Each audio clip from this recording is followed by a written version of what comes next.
নমস্কার, আজকে আমি দেখাবো দই রুই।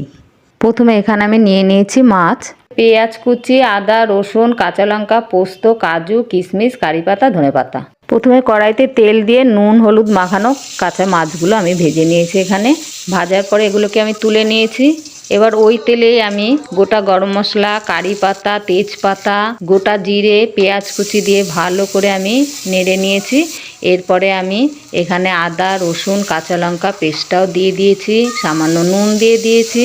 এবার এখানে কাজু বাদাম কিশমিশ পোস্ত বাটা, ধনে গুঁড়ো, জিরে গুঁড়ো, ফেটানো টক দই দিয়ে ভালো করে নেড়ে চেড়ে বাটি ধোয়া জল দিয়ে আমি এবারে ঢাকা দিয়ে দিয়েছি। ঢাকা তুলে ওপরে চেরা কাঁচা লঙ্কা দিলাম, মাছগুলো দিয়ে দিলাম, দিয়ে 5 মিনিটের জন্য ঢাকা দিয়ে রাখলাম। 5 মিনিট পর ঢাকা তুলে ওপরে চিনি দিয়ে ধনেপাতা কুচি দিয়ে আবার 2 মিনিটের জন্য ঢাকা দিয়ে রাখলাম। এবারে ঢাকা তুলে নামিয়ে নিলেই হয়ে গেল আমাদের দই রুই। নমস্কার।